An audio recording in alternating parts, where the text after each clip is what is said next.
மக்களே, இந்த வாரம் நமக்கு கண்ணா 2 லட்டு தின்ன ஆசையா அப்படின்ற மாதிரி ஒரு சம்பவம் நடக்க போறதா ஒரு மெயின் ஆர்டிக்கிள்ல ரிலீஸ் ஆகிருக்கு. அப்போ இன்னைக்கு சம்பவம் இருக்கு அப்படின்றத வேணா தெரிஞ்சுக்க முடியும். ஆல்ரெடி ஒரு டிக்கெட் அவுட்டு, இன்னொரு டிக்கெட் தூக்கினா நல்லா இருக்கும்னு வேண்டிட்டு இருக்கோம். அடுத்த ஒரு வாரம் பார்க்கறது ரொம்ப கஷ்டமாச்சுல்ல, அது நடக்கும் அப்படின்ற மாதிரி போட்டிருக்காங்க. அது என்னன்றதும் பார்ப்போம். அடுத்து எனக்கு என்ன டவுட்னா, இந்த பிக் பாஸ் வெர்சஸ் சூப்பர் டிலக்ஸ்ல யாரு ரூல்ஸ் போடணும்னே தெரியல. அந்த மாதிரி ஒரு சம்பவம் லைவ்ல நடந்துட்டு இருந்தது. அதுல ஏகப்பட்ட கலவரங்கள். அதுல ஒரு பக்கம் எஃப்ஜேவோட பிஹேவியர் இருக்கு, எப்பா என்னையா பண்ற அப்படின்ற மாதிரி தான் இருக்கு. அது எல்லாத்தையும் டீட்டெயிலா பார்த்துடலாம். வணக்கம் மக்களே, நேஷனல் உச்சில இருந்து உங்கள் மணிவண்ணன். சேனலுக்கு புதுசா இருந்தீங்கன்னா சப்ஸ்கிரைப் பண்ணிருங்க. வீடியோ பார்க்குற அனைத்து நபர்களும் மறக்காம லைக் பண்ணிருங்க, சப்ஸ்கிரைப் பண்ணிருங்க. கண்டென்ட்டுக்குள்ள போயிடலாம். ஃபர்ஸ்ட், இந்த வாரம் எலிமினேஷன் இருக்குமா இல்லையா? நந்தினி ஒரு பக்கம் எலிமினேட் ஆயிட்டாங்க. ஸோ நந்தினியால எலிமினேஷனை காப்பாத்திர போறாங்க. நந்தினியோட எலிமினேஷன் ஒரு எலிமினேஷன் ஆயிடுச்சு.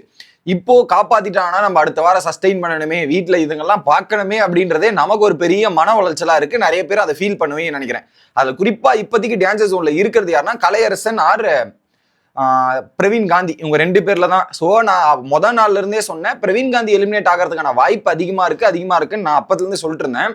அதுக்கேற்ற மாதிரி இன்னைக்கு ஒரு ஆர்டிகல் கொஞ்ச நேரத்துக்கு முன்னாடி ரிலீஸ் ஆயிருந்தது பாப்புலர் சேனல்ல இருந்து. அந்த ஆர்டிகல்ல என்ன போட்டிருக்காங்க அப்படின்னு பாத்தீங்கன்னா, இன்னைக்கு பிரவீன் காந்தி ஆல்ரெடி ஒண்ணு நடந்துச்சாலே இன்னொருத்தரையும் எலிமினேட் பண்ணலான்ற ஒரு திட்டத்துல இருக்கிறார்கள். அதுல ஓட்டிங்ல லீஸ்ட் இருக்கிறவர் பிரவீன் காந்தி அவர்கள். அவர் தான் வெளியேற்ற போறாங்க அப்படின்ற மாதிரி சொல்லிட்டு இருக்காங்க. ஷூட்டிங் இப்பதான் ஆரம்பிச்சிருப்பாங்க. ஓகே, ஐ மீன் இன்னுமே ப்ரோமோ வரலன்னா இப்போ ஷூட்டிங் அங்கே டிலே ஆகிட்டு இருக்குன்றதை நம்ம கன்சிடர் பண்ணிக்கலாம். ப்ரோமோ வந்திருக்கணும், இந்நேரத்தில் ஒரு 2 மணிக்கே வந்திருக்கணும். ப்ரோமோ வரலன்னும் போது ஷூட்டிங் டிலே ஆகிட்டு லேட்டாக ப்ரோமோ வருது. ஓகே, அதனால் ஸோ இந்த வாட்டி எலிமினேஷன் இருக்கும் அப்படின்ற ஒரு எதிர்பார்ப்பு இருக்கு. ஒரு 70% வாய்ப்பு இருக்கு, ஒரு 30% இருக்கு அப்படின்றது எதிர்பார்க்கப்படலாம் தான் போட்டிருக்காங்க. நம்மளும் அந்த எலிமினேஷன் எதிர்பார்த்துட்டு இருப்போம்னு நினைக்கிறேன். ஏன்னா இந்த வாட்டி கொஞ்சம் அக்ரெசிவா இருக்கிறதால பிக் பாஸும் அக்ரெசிவா இருக்காரு, கண்டஸ்டன்ஸும் அக்ரெசிவா இருக்காங்க, ஹோஸ்டும் அக்ரெசிவா இருந்து பல கேள்விகள் கேட்டு எலிமினேஷன்லயும் அக்ரெசிவா அமுச்சு விடுங்க அப்படின்ற மாதிரி தான். ஏன்னா நிறைய எலிமினேஷன் கேள்விப்பட்டல, மாஸ் எலிமினேஷனா இது இருக்கட்டுமே, செஞ்சு விட்டீங்கன்னா நல்லா இருக்கும் அப்படின்றது தான் பாயிண்ட். இது ஒரு பக்கம். அடுத்து பெரிய ஒரு கன்ஃபியூஷன் என்னன்னா, துஷார் வந்து கேப்டன், அவர்கிட்ட வந்து ஒரு டீம்ல ஆள் இல்லப்பா, பார்வதி வாக் அவுட் பண்ணியாச்சு, எங்களுக்கு ஒரு ஆள் தேவைன்னும் போது ஆதிரை கிட்ட போய் பேச்சுவார்த்தை நடத்துனாங்க. ஆதிரை கிட்ட பேச்சுவார்த்தை பேசும்போது ஆதிரை பண்ண விஷயங்கள் எனக்கு ஒண்ணு பிடிக்கல. என்னன்னா, ஏதோ சாப்பாடு வேஸ்ட் ஆகக்கூடாது, சாப்பாடுலாம் வேஸ்ட் ஆகக்கூடாது, இதெல்லாம் பண்ணக்கூடாதுன்னு நேற்று இப்ப பேசுறாங்க அங்க. ஓகே, அப்ப எனக்கு என்ன கேள்வினா, நேத்து எந்த இதுக்கு அந்த ஒரு இதுவை போய் பண்ணீங்க? அவ்வளவு பில்டப் பண்ணீங்களே, நேற்று சாப்பாடுல உப்பு போட்டு அதெல்லாம் பண்றீங்களா? அப்ப அவ்வளவு சாப்பாடு வேஸ்டா தானே போயிருக்கும். அதுலயும் சிக்கனை கீறி அதுல உப்பு மிளகா போடுறீங்களே, அப்ப அது ஒரு உங்களுக்கு தேவைன்னா எப்படி சாப்பாடோட புரிதல் சாப்பாடு மூலியமா வர வைக்கிறீங்க? எப்படி சாப்பாடோட புரிதல் கஷ்டம், எப்படி சாப்பாடை வேஸ்ட் பண்ணி அந்த கஷ்டத்தை அவங்களுக்கு புரிய வைக்கிறீங்க? அப்படி நல்ல நல்ல நல்ல ஐடியா அது. ஆனா நீங்க இந்த இடத்துலயும் வந்து சாப்பாடு வேஸ்ட் பண்ணா எனக்கு பிடிக்காது, இது படாதுன்னு நேத்து நீங்க அதுக்கு ஆதரவா பண்ணிட்டு இன்னைக்கு வந்து அது பண்ணும்போது இது வந்து மேட்ச் ஆக மாட்டேங்குது அப்படின்றதான் ஒரு பாயிண்ட். அதுக்கு 2-3 டிமாண்ட் வைக்கிறாங்க. அந்த டிமாண்டை யாருக்கிட்ட? சூப்பர் டிலக்ஸ் ஹவுஸ்மேட் கிட்ட சொன்னா அவங்க அக்செப்ட் பண்ண மாட்டாங்க. அது டிமாண்ட் வைக்கிற இடத்துல நீங்க இருக்கீங்க, ஆனா ரூல் போடக்கூடாது. ரூல் போடுற ரைட்ஸ் யாருக்கு இருக்கு? சூப்பர் டிலக்ஸ் இருக்கு. அப்புறம் பிக் பாஸ் என்ன கூப்பிடுறாரு, எல்லாரையும் கூப்பிட்டு நந்தினி போயிட்டாங்களா இல்லையான்னும் போது நந்தினியோட அனௌன்ஸ்மெண்ட் பிக் பாஸ் கொடுக்குறாரு. நந்தினி வந்து இந்த மாதிரி சில பல காரணங்களால் நந்தினியை வெளியேறிவிட்டோம் அப்படின்னு சொன்னதுக்கு அப்புறம் துஷார் வந்து அட்ரஸ் பண்றாரு. இந்த மாதிரி ஒரு மெம்பர் அங்க இல்லப்பா, அந்த ஒரு மெம்பர் வேணும், அதுக்கு நாங்க என்ன பண்ண போறோம்? ஆதிரை டிமாண்ட் வச்சாங்க, அதனால ஆதிரை வரமாட்டேன்னு சொல்லியாச்சு. ஸோ அவங்க என்ன பண்ணிருக்காங்க, கேப்டன் கிட்ட ஒரு ரெக்வஸ்ட் வச்சாங்க. கலையரசனும் அங்க போறதுக்கு ரெடியா இருக்காரு அந்த கிளீனிங்காக. கலையரசனை நாங்க செலக்ட் பண்றோம் போது கனி ஒன்னு என்ன சொல்றாங்கன்னா, இல்ல இல்ல இல்ல, இதை நாங்க ஒத்துக்க முடியாது. என்னன்னா, எங்களுக்கு ஒரு நபர் அவர் போறன்றது அது எப்படி நீங்க முடிவு எடுக்க முடியும்? எங்களை பொறுத்தவரையும் ஃபர்ஸ்ட் ஆல்ரெடி ஒருத்தர் வாக் அவுட் பண்ணி வந்துட்டாங்க, பிரச்சனையாச்சு. திரும்ப இன்னொரு நபர் போனாங்க, பிரச்சனையாச்சு. ஸோ இந்த மாதிரி பிரச்சனை ஆச்சுன்னா சரிப்பட்டு வராது. பிக் பாஸ் ரூல் படி யார் இந்த 2 நபர் சூஸ் பண்றாங்களோ அவங்க தான் அந்த வேலைக்கு போகணும். அதை மீறி எல்லா வாட்டியும் அமுச்சிட்டு இருக்க முடியாது லக்ஸுரி ரூமுக்கு, இதெல்லாம் ஒத்துக்கம் பட மாட்டாது அப்படின்ற மாதிரி சொல்லிட்டு கலையரசன் வந்து அங்க அக்செப்ட் பண்ணிட்டாரு. அதனால கலையரசன் போறதுனால கூட எங்க கிட்ட பர்மிஷன் கேட்டு போனோம் அப்படின்ற மாதிரி ஒரு பாயிண்ட சொல்றாங்க. நாங்க சில கோரிக்கைகள் வைப்போன்றாங்க. நடுவுல பார்வதி ஒரு பயங்கரமான ஒரு பாயிண்ட போட்டிருந்தாங்க. இந்த இடத்துல மட்டும் பார்வதி பண்ணது கரெக்டா இருந்துச்சு. என்னன்னா, இதே ஆதிரை வந்து கேட்டு போனாங்களா, ஆதிரை இது பண்ணிட்டு போனாங்களான்ற மாதிரி கேட்டாங்க. ஆதிரியும் கேட்டு போகல, தனியா முடிவு எடுத்து தான் ஆதிரியுமே போனாங்க. அப்ப இவங்க என்ன பண்றாங்க, ஆதிரிக்கு ஒரு நியாயம் கலையரசுக்கு ஒரு நியாயம் வைக்க முடியாதுல்ல. அப்ப ஆதிரியும் நீங்க கேட்டிருக்கணும்ல. ஆதிரை என்ன சொல்றாங்க, இல்ல நான் வந்து அந்த பாத்ரூம் டீம் மெம்பர் தான், அதனால நான் கேட்டு போக வேண்டிய அவசியம் இல்லை, பாத்ரூம் டீம்ல சஃபில் பண்ணிக்கலாம்னு முடிவு பண்ணிட்டோம் அப்படின்ற மாதிரி சொல்றாங்க. ஸோ இட் வாஸ் ஃபேர் தான் அந்த இடத்துல. ஓகே, இது நடந்துட்டு இருக்கு. டிமாண்ட் என்னன்னா காலைல சீக்கிரமா எழுந்து வரணுமா, யாரு சூப்பர் டீலக்ஸ் ஹவுஸ்மேட்ஸ் சீக்கிரமா எழுந்து வந்துடணுமா, அப்பதான் சாப்பாடு செய்யறதுக்கு இதெல்லாம் கஷ்டமா இருக்கும், ஈஸியா இருக்கும் அப்படின்ற மாதிரி சொல்றாங்க.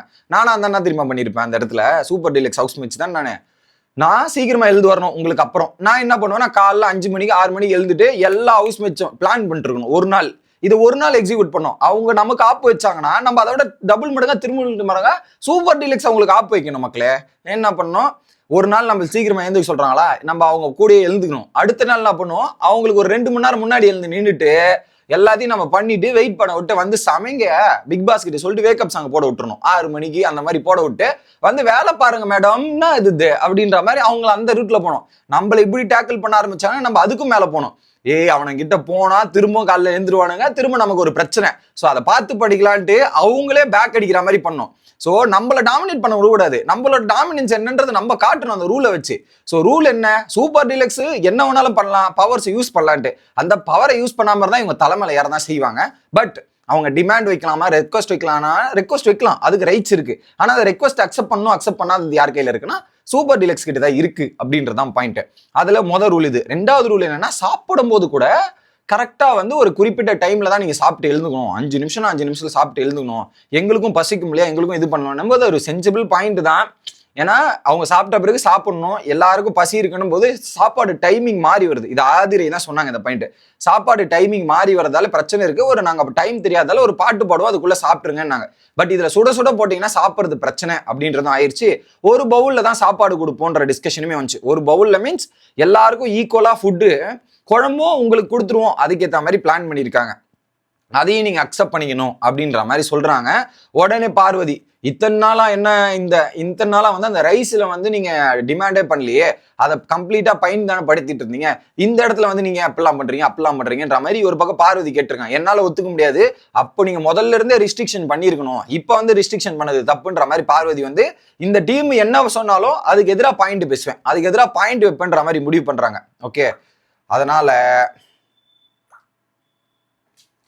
என்ன பண்ணிட்டாங்க பார்வதி, அடுத்து என்ன பண்றாங்க பார்வதி அப்படியே விட்டு ஒவ்வொரு டீம் டிஸ்கஷன் போது அப்ப வியானா வந்து ஒரு பாயிண்ட் பேச வராங்க. ஐ மீன் ஒரு விஷயத்தை எக்ஸ்பிளைன் பண்ண வராங்க. எக்ஸ்பிளைன் பண்ணும்போது டப்புன்னு வந்து இந்த யாரு எஃப்ஜே வியானா எக்ஸ்பிளைன் பண்ணும்போதா இல்ல ரம்யா எக்ஸ்பிளைன் பண்ணும்போது உடனே கத்திக்கிட்டு வராரு எஃப்ஜே. அப்படியே கத்திக்கிட்டு ஆக்ரோஷமா வந்து டிஸ்கஸ் பண்ணிருக்காரு. எதுக்கு இந்த ஆட்டிடியூட இது பண்றான்னு தெரியல. இது வந்து ஒரு டிஸ்கஷன். அந்த டிஸ்கஷன் பண்ணும்போது அது எல்லாரையும் கேட்கணும். நீங்க பேசுறது மட்டும் கேட்கணும், மத்தவங்க பேசுறது கேட்க கூடாதுன்ற பிஹேவியர் இஸ் நாட் அக்செப்டபிள் அப்படின்றதான் பாயிண்ட்.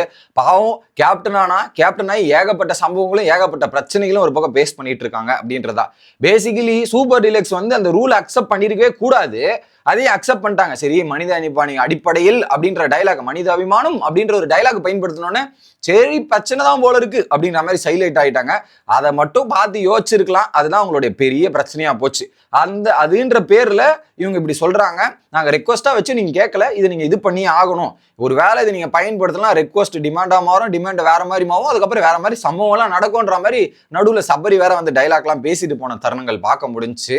இதெல்லாம் தான் இன்னைக்கு லைவ்ல நடந்த பல சம்பவங்கள். பட் கடைசி நேரத்துல வெள்ளிக்கிழமை தீவிரமா சம்பவம் செஞ்சுட்டு இருக்காங்க. யாரு சூப்பர் டீலக்ஸ் ஹவுஸ்மேட்ஸ். இத்தனை நாளா பண்ணல, இன்னைக்கு விதவிதமா யோசிச்சு பயங்கரமா சம்பவம் பண்ற மாதிரி சம்பவம் பண்றீங்களே, நல்லா இருக்கு அப்படிங்கிற மாதிரி தோணுச்சு. உங்களோட கருத்து என்ன அப்படின்றத கமெண்ட் பண்ணுங்க. நான் சொன்னது எப்படி தோணுது உங்களுக்கு? சூப்பர் டீலக்ஸ் ஹவுஸ்மேட்ஸ் தான் டாமினேட் பண்ணணும், அதை அவங்க ஒழுங்கா பயன்படுத்தாம அவங்க சொல்றதை கேட்கும் போது யாரு சூப்பர் டீலக்ஸ் யாரு பிக் பாஸ்ன்னு எனக்கு தெரியாம போது. உங்களோட கருத்தை மறக்காம கமெண்ட்ஸ்ல போட்டுருங்க. Bye guys.